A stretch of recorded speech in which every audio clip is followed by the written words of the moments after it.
Hi good morning. 10 के दमदार trade में आप सबका स्वागत है। सोमवार की सुबह एकदम फ्लैट लाइन के आसपास 45 मिनट बाद निफ्टी आपको लाजली कामकाज करता हुआ नजर आएगा। शुरुआत ठीक हुई, मेरे ख्याल से 25-30 पॉइंट ऊपर गैप के साथ निफ्टी ने शुरुआत करी थी, क्योंकि ग्लोबल संकेत आज के लिए बढ़िया थे। दरअसल यूएस में फ्राइडे को एक अच्छा मजबूत सेशन था। वहां के इन्फ्लेशन नंबर्स जो आए थे, पर्सनल कंजम्पशन एक्सपेंडिचर वाले, वो एक्सपेक्टेशन से बेहतर आए थे। एक्सपेक्टेशन से कम इन्फ्लेशन का नंबर आया था और उसने जोश भर दिया था यूएस के बाजारों। तो हमारी शुरुआत तो इनिशियल टिक्स बढ़िया रहे, क्योंकि एशिया भी बढ़िया कर रहा था, पर अचानक हमने मुनाफा वसूली का दबाव देखा। निफ्टी 680 वाला 600 के नीचे स्लिप हो गया था। आज के इंटरडे लोज आपकी स्क्रीन पे लाल में दिख रहा होंगे, छोटे से लिखा हुआ 597। वो अच्छे खासे करेक्टिव मूव्स के बाद अब हम धीरे धीरे वापस मोमेंटम को रीगेन कर रहे हैं, पैर जमाने की कोशिश कर रहे हैं। तो सब 600 वाला निफ्टी 650 पे आके खड़ा हुआ है। उस दिन के लो से टेक्निकली 50-55 पॉइंट का अपटिक आपको इस समय नजर आएगा। निफ्टी बैंक एकदम फ्लैट इस समय ट्रेड करता हुआ, पर इस सेशन की हाईलाइट है ब्रॉडर मार्केट्स का आउट परफॉर्मेंस। कोई मिड कैप स्मॉल कैप्स अपनी जगह आएंगे, लेकिन इससे ज्यादा ब्यूटीफुल तस्वीर नजर आती है ब्रॉडर मार्केट की जब आप एडवांस डिक्लाइन देखेंगे। वो दरअसल असल बैरोमीटर है मूड और सेंटिमेंट का, और वो बढ़िया है। 2.5:1 रेशियो है, यानी कि 2 गिर रहे हैं तो 5 स्टॉक ऐसे हैं जो बढ़त के साथ, मजबूती के साथ ट्रेड कर रहे हैं। ब्रेथ बढ़िया, पॉजिटिव। लेकिन जो 45 मिनट का सेशन हुआ है, उसके बाद निफ्टी बैंक को लेकर किस तरह की तस्वीर इमर्ज कर रही है। जरा 3 स्टॉक्स दिखाइएगा जो आज सुबह से 7 बजे मॉर्निंग कॉल से कमेंट्री में मेंशन थे। इन 3 स्टॉक्स को आज ओपनिंग के बाद क्लोजली वॉच आउट करना है। लाइए रिलायंस इंडस्ट्रीज, लाइए एचडीएफसी बैंक आपकी स्क्रीन पे, और एक आईसीआईसीआई बैंक।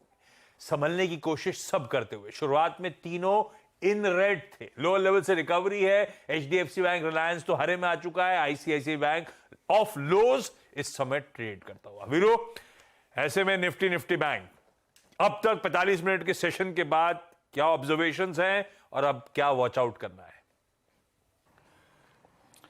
देखिए आशीष, एग्जैक्टली यही बात हुई थी हमारी 9/13 पे। Best zone to go short 680, 690, 710 वही आई था निफ्टी का शुरुआती टिक्स में, और 590 तक का हमें डाउन स्विंग मिला। निफ्टी बैंक को देखिए आप, शॉर्ट जाने की रेंज क्या थी? 45,550 सीएनबीसी वास का पहला लेवल था आज, और डाउन स्विंग कहां तक मिला? एग्जैक्टली 20 डेमा तक। अभी रिलायंस, फिर याद रखिएगा मैं टिप्पणी कर रहा हूं रिलायंस पे, लेकिन मैं सिर्फ इंडेक्स के प्रोस्पेक्टिव से कर रहा हूं। इस चैनल का स्वामित्व प्रबंधन रिलायंस इंडस्ट्रीज होल्ड करते हैं, बट इस पर कमेंट करना जरूरी है। रिलायंस मेरे फेवर में है अगर मैं लॉन्ग हूं और स्ट्रेंथ को लोकेट कर रहा हूं तो। और दूसरा, एचडीएफसी बैंक का आज का लो देखिए, सुबह क्या डिस्कस किया था? 1640, that's exactly 100 day exponential moving average. उसने अभी तक काम किया आशीष, उसको एचडीएफसी बैंक वॉलेट नहीं कर रहा है, डॉट वही लो था।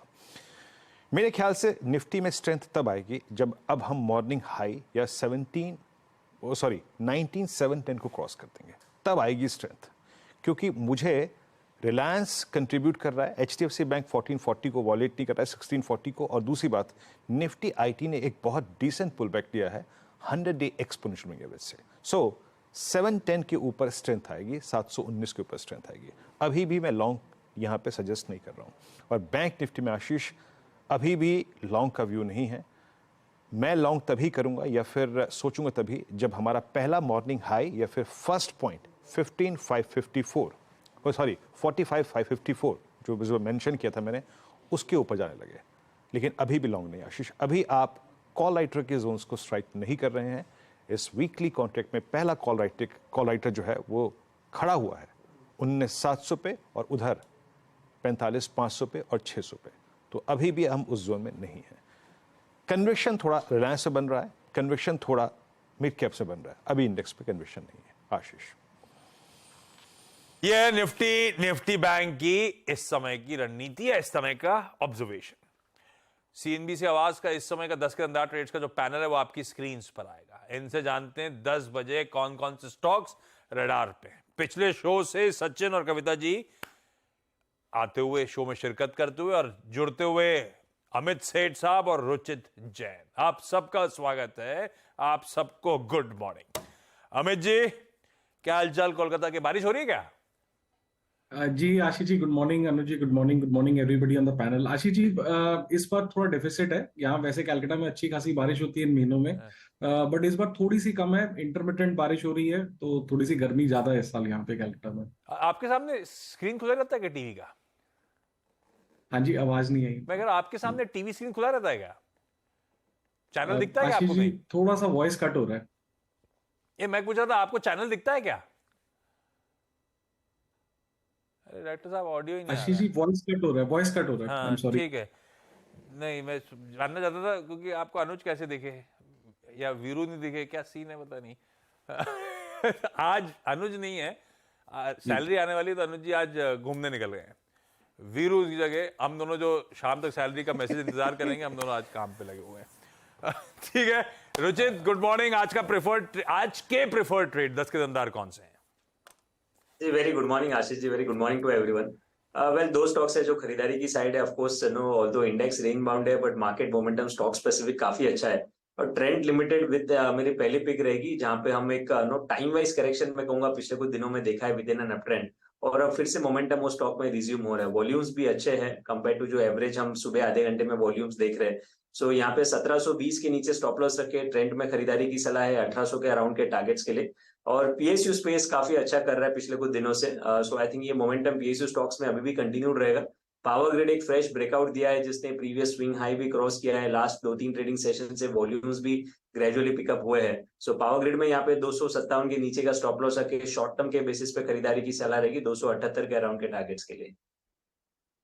ट्रेंट और पावर ग्रिड। ट्रेंट का एक बढ़िया ट्रेड हम चंदन के साथ वैसे ही एंजॉय कर रहे थे पिछले शो से, और अब रुचित भी कहते हुए ट्रेंट ब्यूटीफुली पोजीशनड है।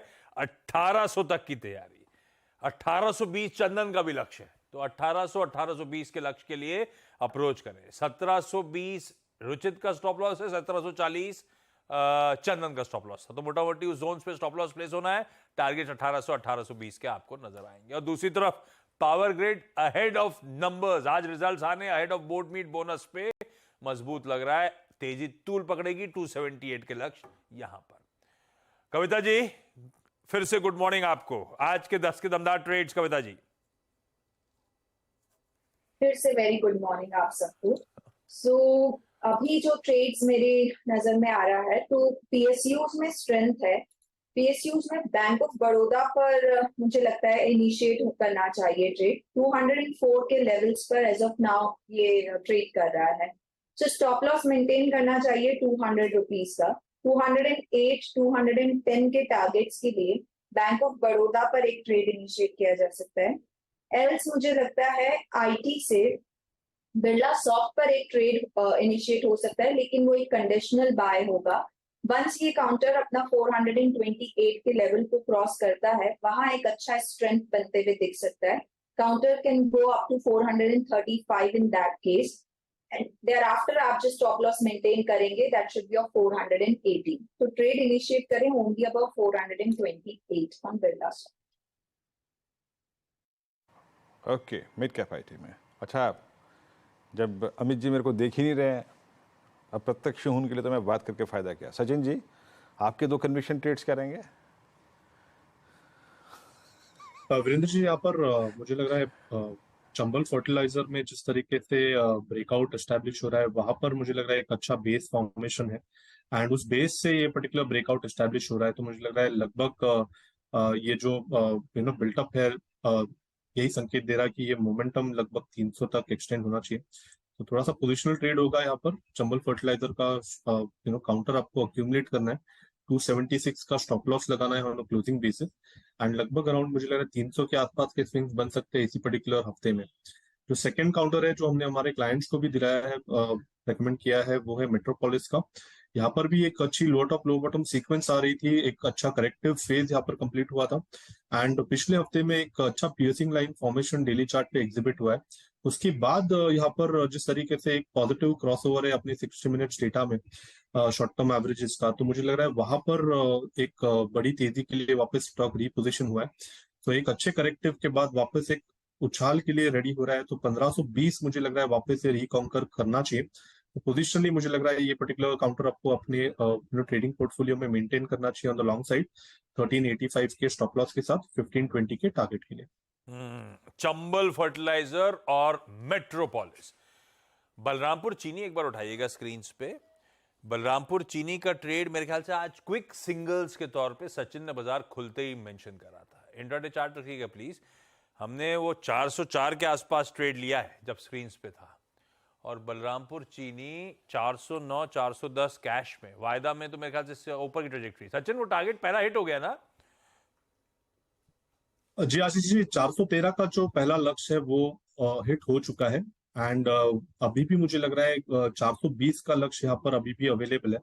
तो जिस तरीके से इसने इस हफ्ते की शुरुआत की है, आई थिंक ये पूरा हफ्ता इस पर्टिकुलर काउंटर के लिए काफी इंटरेस्टिंग होगा। तो अगर डिक्लाइन मिलते भी है तो मुझे लग रहा है वापस एक अच्छी अपॉर्चुनिटी होगी एंड स्टॉप लॉस काफी वेल डिफाइंड है। आज के इंट्राडे लो के आसपास जो 400 का बेस बना है, आई थिंक जब तक इसके नीचे की क्लोजिंग एस्टैब्लिश नहीं होती तब तक यहाँ पर ट्रेंड एंड मोमेंटम काफी स्ट्रांग ही रहना चाहिए थ्रू आउट द वीक। तो अभी भी मुझे लग रहा है बलरामपुर चीनी में पोजीशंस बनाई जा सकती है। स्टॉप लॉस 400 पे ही रखें, बट ओवरऑल ट्रेजेक्टरी मुझे लग रहा है 420 425 के आसपास ही ओपन हो चुकी है। बढ़िया भाई। बलरामपुर से ऐसे कई सारे स्टॉक्स में अब धीरे धीरे टारगेट्स के पास आ रहे हैं जो सुबह से मेंशन हुए थे बाजार खुलने से और खुलने के बाद। तो उनमें से एक बलरामपुर चीनी टारगेट्स हिट होते हुए। सचिन बढ़िया कॉल रहा, थैंक यू उसके लिए। अच्छा, इस शो के टीजर पहले दे दो कुछ ही देर में।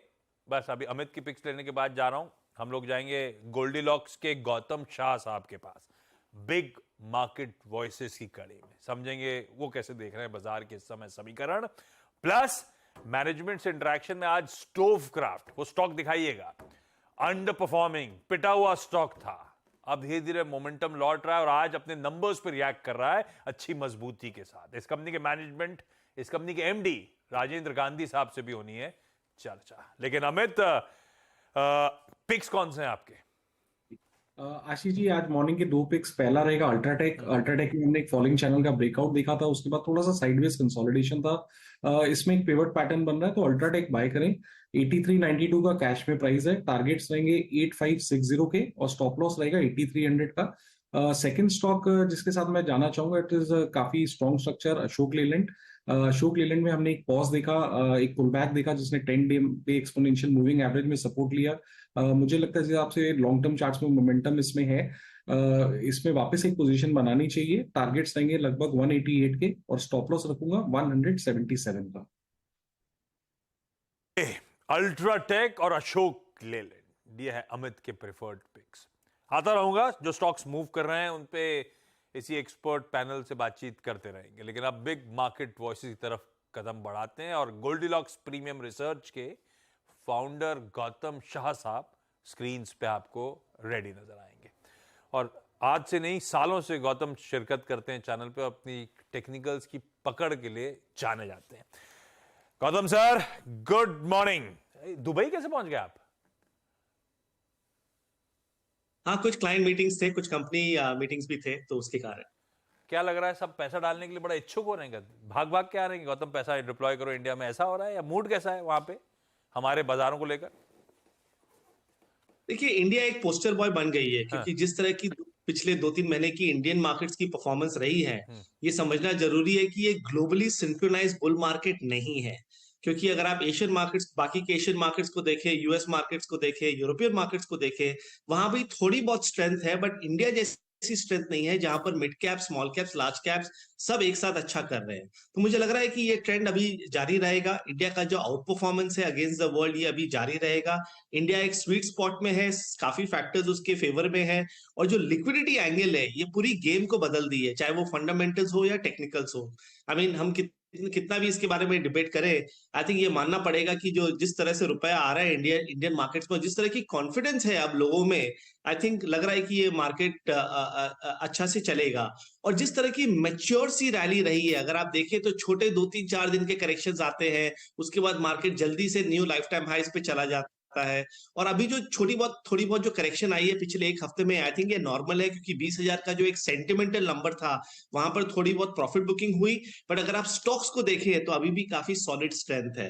तो मेरा मानना है कि अभी ये ट्रेंड चलेगा। हमारा वर्किंग टारगेट वैसे भी 20,400 के आसपास था, और मुझे लग रहा है कि वहां तक ये जानी चाहिए। और नीचे में 19,300 से 500 का एक अच्छा सॉलिड बेस बन गया है। जब तक वो नहीं टूटता आई थिंक ये मार्केट में स्ट्रेंथ रहेगी। तो आउट परफॉर्मिंग सेक्टर्स में रहिए, pharma, auto, metals, capital goods, I think ये सारे पीएसयू, आई थिंक ये सारे सेक्टर्स में हमारा बुलिश व्यू है और अपॉर्चुनिटीज काफी है इस लेवल्स पे भी। अच्छा Gautam, good morning, where in this side from Delhi studio. अभी थोड़ा सा बैंक्स पे बात करते हैं इन आइसोलेशन। बैंक निफ्टी पे आपका व्यू क्या रहेगा और कहाँ तक का जो डिप है वो सेफ मानेंगे?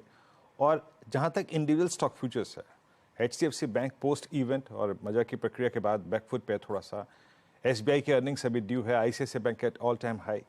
बैंक निफ्टी में चेज करने लायक लग क्या रहा है आपको, and specially your comment on PSU banks?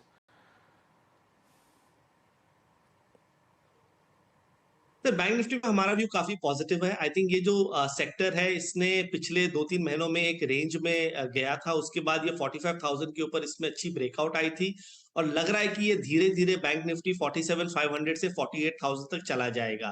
क्योंकि आप ये समझिए कि stocks like SBI and ICICI bank जो पिछले 2 साल के पोस्टर बॉयज थे वो 2-2.5 महीना से कुछ नहीं किए, वो इनफैक्ट अंडर परफॉर्म किए और अब लग रहा है कि इसमें अच्छी तेजी आनी चाहिए। सो बैंक निफ्टी में इनफैक्ट रिस्क रिवॉर्ड के हिसाब से अगर आप देखें तो one of the best opportunities है इस मार्केट में। SBI, ICICI bank, axis, IndusInd और HDFC bank, which I think is more of a stable stock, ये सारे स्टॉक्स में इस लेवल्स पे बाइंग करनी चाहिए। आई थिंक अच्छी रिटर्न्स बनेगी। बट अगर आप बैंक्स को थोड़े से और कंसंट्रेशन में देखें तो PSU बैंकिंग इंडेक्स जो है उसमें बहुत बड़ा सा ब्रेकआउट हमने देखा पिछले 2-3 हफ्तों में और मुझे लग रहा है कि वहां सबसे बड़ी तेजी आएगी। तो SBI, कैनरा बैंक और BOB मेरे हिसाब से बेस्ट पिक्स अभी के लिए रहेंगे बैंकिंग में अगले 1 से 1.5 महीनों के लिए और वहां पर मुझे लग रहा है कि 15 से 20% की तेजी आनी चाहिए। एग्जैक्टली अगर आप देखें जो गौतम जी ने बात आखिरी में कही वो महत्वपूर्ण भी है, और याद रखिएगा अभी SBI के नंबर्स भी ड्यू हैं, तो PSU बैंकिंग बास्केट सबसे स्ट्रॉन्ग स्टेबल है। अच्छा, इसी शब्द को थोड़ा सा मैं और ब्रॉड करूं Gautam ji, PSUs not exactly with in Nifty bank, आप REC, PFC, NTPC, power grid सबको देखिए, आई मीन सब में बहुत अच्छी खासी स्ट्रेंथ है, मल्टी ईयर ब्रेकआउट्स, डेकेड्स के ब्रेकआउट विजिबल हैं। क्या ये ओवरबॉट ट्रैजेक्टरी में चले गए हैं? PSU बास्केट में और क्या क्या छक रहा है आपको इस वक्त जो चीज करने लायक है? देखिए, एक स्ट्रॉन्ग बुल मार्केट में overbought is a very relative term, क्योंकि मैंने 2003-2007 का बुल मार्केट देखा है। मुझे याद है 2007 में मार्केट ओवरबॉट था, पर फिर भी वो 6 महीना तक चलता ही गया क्योंकि सपोर्ट लेवल्स कभी ब्रेक ही नहीं हुए। और उसी तरह का ये बाजार रहा है पिछले 2 से 3 महीनों में और मुझे लग रहा है कि ये चलेगा क्योंकि लिक्विडिटी की सपोर्ट और पार्टिसिपेशन और मोमेंटम इतना स्ट्रांग है। तो मेरा तो मानना है कि इसमें अभी भी स्ट्रेंथ जारी रहेगी। मिड कैप्स और स्मॉल कैप्स में अच्छी अपॉर्चुनिटी है और ये सारे सेक्टर्स और स्टॉक्स जो मैंने कहा उसमें बने रहने चाहिए और डाउनसाइड इसमें कुछ ज्यादा लगता नहीं है। ओके, और जो महत्वपूर्ण बात कही गौतम जी ने वो ये है कि ओवरबॉट बाजार रहता है। जब बुल मार्केट होता है तो उसमें ओवरबॉट ट्रैजेक्टरी में रहना ये अमूमन एक सत्य है, परसिस्ट करता है मार्केट। अच्छा गौतम जी, इस बार जब HCL टेक्नोलॉजीज के नंबर आए उसके बाद बाजार ने शायद एक चीज़ गेस करने की कि भाई वर्स्ट इज बिहाइंड अस। एक बहुत अच्छा मूव आया 1300 पॉइंट का निफ्टी IT में, बट इन्फोसिस ने जो अपने अर्निंग्स के साथ और जो आउटलुक के साथ छेड़छाड़ करी उसके बाद कंप्लीट कोलैप्स था, वो सारा का सारा मोमेंटम कोलैप्स हो गया। अमूमन इन्फोसिस जब ऐसा करता है अपनी अर्निंग्स के साथ, हिस्टोरिकली आपने क्या देखा है, क्या रीड किया है, उसके बाद जो लो क्रिएट होता है वो कितना मीनिंगफुल लो होता है, पूरा स्पेस उसके बाद क्या करता है? आपका कन्विक्शन कैसा कह रहा है इस मतलब IT में क्या बन रहा है इस वक्त? देखिए, हम तो पॉजिटिव है, बट इन्फोसिस का जब रिजल्ट्स आया उसके बाद थोड़ी बहुत सीन शॉर्ट टर्म के हिसाब से चेंज हो गई है। बट अगर आप पिछले 4 से 5 महीनों का अगर आप एक्शन देखें तो IT इंडेक्स एक बेसिकली एक रेंज में रहा है, क्योंकि ऊपर में 31,400 का रेजिस्टेंस रहा है और नीचे में 28,000 का काफी अच्छा सपोर्ट रहा है। और आई थिंक ये जो पिछले 4-6 महीनों में हुआ है ये एक टाइम करेक्शन है। कई स्टॉक्स ने अच्छा किया। अगर आप मिड कैप IT में देखें तो आपको लगेगा ही नहीं कि कोई वीकनेस है, क्योंकि मिड कैप एफआईटी के सारे स्टॉक्स या तो 52 वीक हाइस पे है या लाइफ टाइम हाइस में है। प्रॉब्लम है सिर्फ जो टॉप 4-5 स्टॉक्स है, I think they have become so big, they have become so heavy कि इस लेवल्स पे वहां पर डिसअपॉइंटमेंट बहुत जल्दी से लोगों को हो जाता है अगर रिजल्ट्स अच्छे नहीं रहते हैं। बट इसमें भी अगर आप देखें तो टीसीएस हमें काफी अच्छा लगता है, टेक महिंद्रा हमें अच्छा लगता है, विप्रो हमें अच्छा लगता है। एचसीएल टेक और इन्फोसिस रिजल्ट्स के बाद थोड़ा सा ठंडा हो गया तो उसको एक बार के लिए अवॉइड कीजिए। बट बाकी जो 3 स्टॉक्स मैंने कहे, अगर आपका 6 से 12 महीने का व्यू है तब उसमें बने रहिए। बट अगर आपका शॉर्ट टर्म व्यू है, अगर आप इस मार्केट को अग्रेसिवली शॉर्ट टर्म में पार्टिसिपेट करना चाहते हैं तो आपको आईटी में मोमेंटम नहीं मिलेगी। उसके लिए आपको मेटल्स में जाना पड़ेगा, उसके लिए आपको फार्मा में जाना पड़ेगा, और mid caps small caps in general as a basket, auto ancillary हुआ, सीमेंट हुआ, शुगर हुआ, फर्टिलाइजर हुआ, इंडस्ट्रियल्स हुआ, ये सारे पॉकेट्स में अगर आप रहेंगे तो बेटर अपॉर्चुनिटीज है। एग्जैक्टली तो आपने थीम्स को समझा कि आईटी को कैसे प्ले करना है। अच्छा अभी गौतम जी आपने टिप्पणी करते करते जो मेटल्स का जिक्र किया, वाकई मेटल्स इस बार स्ट्रॉन्ग भी रहे और चैलेंजिंग भी रहे, क्योंकि अमूमन हम अपने दिमाग में अपने जहन में ये बात बिठा के बैठे होते हैं कि ये सिक्लिकल है, एक टॉप बन गया एक बॉटम बनेगा, उसके बाद फिर एक टॉप बनेगा फिर बॉटम बनेगा। बट इस बार सिचुएशन बिल्कुल डिफरेंट थी। एक छोटा सा मिनी कोलैप्स था लेकिन उसके बाद फिर ऑल टाइम हाई ट्रैजेक्टरी होगा। JSW steel, JSPL at all time high. Metals में आपका कन्विक्शन क्या कह रहा है? और अगर थोड़ा स्टॉक स्पेसिफिक होकर बात करें तो सबसे स्ट्रॉन्ग कन्विक्शन वाले आपके मेटल स्टॉक्स कौन से हैं इस वक्त? देखिए मेटल्स से मुझे काफी बड़ी तेजी लगती है। जो फार्मा ने पिछले 2-2.5 महीने में किया, मुझे लग रहा है कि वो मेटल्स करेगा। अब मेटल सेक्टर में अगर आप जीएसडब्ल्यू और जीएसपीएल को देखिए, वो तो काफी अच्छा कर रहा है, but at the same time आप दूसरे स्टॉक्स को देखें तो वो अपने 52 वीक हाई से काफी दूर है। और हमारा वर्किंग टारगेट शॉर्ट टर्म में मेटल्स इंडेक्स का 7000 to 7200 है, और मीडियम टर्म में यहां से मुझे लगता है कि 15% की अच्छी तेजी आ सकती है। और अगर वो होता है तो स्टॉक्स में 15 से 25% की मूवमेंट आ सकती है। और हम सारे टॉप लाइन स्टॉक्स के बारे में बात कर रहे हैं, तो चाहे वो टाटा स्टील हुआ, सेल हुआ, नैल्को हुआ, सब हमें अच्छा लग रहा है। इनफैक्ट हमने अपने सब्सक्राइबर्स को इसको रेकमेंड किया है पिछले 2-2.5 हफ्तों में, और मुझे लग रहा है कि यहाँ पर टेस्ट क्रिकेट खेलनी चाहिए। You don't need to really get out too often, buy and hold. अभी ये जो मंत्रा है ये अभी इस मार्केट में काफी अच्छा काम कर रहा है, और ये सब स्टॉक्स जो मैंने कहा ये सब में अच्छी तेजी आनी चाहिए। और देखिए 19,700 के इंडेक्स में रिस्क रिवॉर्ड हर सेक्टर या हर स्टॉक में उतना अच्छा है नहीं। बट अगर आप मेटल्स को देखें, टाटा स्टील जैसे स्टॉक को देखें, सेल जैसे स्टॉक को देखें, डाउनसाइड नहीं है, अपसाइड चाहे कितना भी हो, you know that your risk is contained. So इसीलिए metals is one of our best picks इस मार्केट में, और यहां पर खरीदारी करनी चाहिए। ओके गौतम जी, बहुत बहुत शुक्रिया आप इस कार्यक्रम में शामिल हुए, और मेरे और आशीष की तरफ से शुभकामनाएं आपको। आपकी क्लाइंट मीटिंग दुबई में बेहद शानदार रहें, अच्छी रहें, और पैसा भारत आए, हमें तो यही चाहिए। आपकी क्लाइंट मीटिंग बेहद शानदार रहे। शुक्रिया इस कार्यक्रम में जुड़ने के लिए और सभी इंडस्ट्रीज पे स्टॉक्स पे कमेंट करने के लिए। अब एक ब्रेक का वक्त है, और ब्रेक के बाद जब लौटेंगे इंडेक्स को समझने की कोशिश करता हूँ, बट अभी भी चैलेंजिंग मोड में है कुछ। हाँ ये क्या पता है, आपने जब गौतम से बात शुरू करी ना, आपने कहा वीरेंद्र दिस साइड, तो मुझे वो याद आया, वीरेंद्र दिस साइड, अगर इस साइड आ जाओगे तो क्या नाम होगा? तो रॉकी और रानी में वो अपने आप को इंट्रोड्यूस करता है, रॉकी दिस साइड। अच्छा इस साइड आ जाओगे तो क्या नाम होगा? एक्चुअली तभी मेरे क्लिक हो रहा था, वीकेंड में निपटा चुका हूं मूवी में। अच्छा नाम बात की थी, ज्यादा समय आपका वेस्ट नहीं करते। स्टोवक्राफ्ट के मैनेजिंग डायरेक्टर राजेंद्र गांधी साहब जुड़ते हुए वीकेंड पे नंबर्स आए थे, नंबर्स पे एक बढ़िया रिएक्शन, वो स्टॉक दिखाता हुआ। दिखाई जरा स्क्रीन पे इस समय स्टोवक्राफ्ट ऑफ ईयर हाइस कामकाज कर रहा था, नंबर्स के बाद थोड़ा सा दमखम स्टॉक में आ रहा है, 3.5% मजबूत। राजेंद्र सर पूरे टाइम रिजल्ट्स में बिजी थे या वीकेंड में मूवी निपटा दी आपने भी? नमस्कार सर।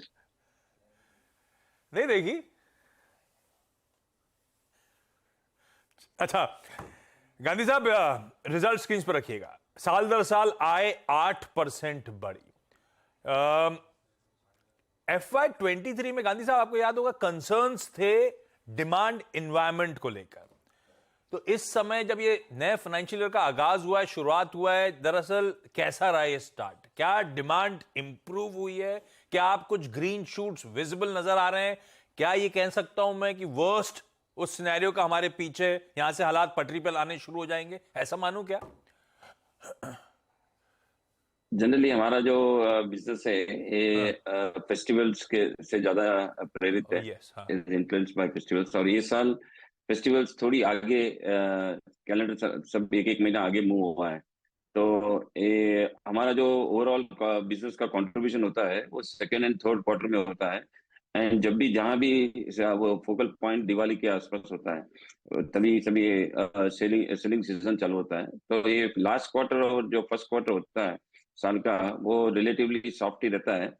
तो अभी तो म्यूटेड है, मैं बता सकता हूँ कि ना तो कोई तेजी आई है ना ही मंदी है, नॉर्मल बिजनेस है। बट ये समय ऐसा ही होता है, लास्ट क्वार्टर और फर्स्ट क्वार्टर का वो थोड़ा सॉफ्ट रहता है तो अच्छा और अभी भी ऐसा ही है। तो समझता हूं इसको मैं, ये 8% रेवेन्यू में उछाल, तो गांधी सर इसमें होगा कुछ वॉल्यूम्स में अपटेक या हो सकता है साथ में कुछ रियलाइजेशंस में इंप्रूवमेंट?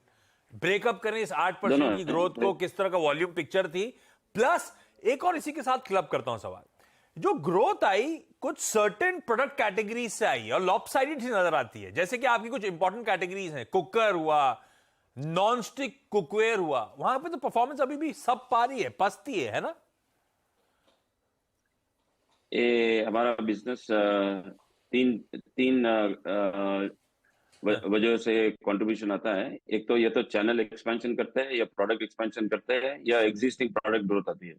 तो अभी जो करंट क्वार्टर में एग्जिस्टिंग प्रोडक्ट ग्रोथ में म्यूटेड है, बट नए जो प्रोडक्ट्स है जो भी प्रोडक्ट हम लोग मैन्युफैक्चरिंग चालू कर दिए, जो फेज मैन्युफैक्चरिंग की आ गई है पर्टिकुलरली अप्लायंसेस में, उसमें काफी अच्छा डिमांड मतलब अच्छा एक्सेप्टेंस रहा है एंड काफी ग्रोथ है एंड एक ग्रोथ कंटिन्यू रहेगी अप्लायंसेस में। एंड वो वजह मार्जिन इंप्रूवमेंट की वजह भी वही है कि ये जो प्रोडक्ट कैटेगरी हम लोग अभी इस क्वार्टर में रियलाइज कर रहे हैं उसमें मार्जिन भी बेटर है। और हमारा एक चैनल जो रिटेल है वो हम लोग even in this quarter we have open 25 new stores and जो एग्जिस्टिंग स्टोर्स 2-3 क्वार्टर से हमने ओपन किए थे वो सब परफॉर्म करने लग गए हैं। तो ये रिटेल का भी हमारा बहुत मार्जिन भी उससे पॉजिटिव है और एडिशनल ग्रोथ का भी वहां से भी ग्रोथ आया है। तो new product introduction and channel expansion का ग्रोथ एक क्वार्टर में दिखा है।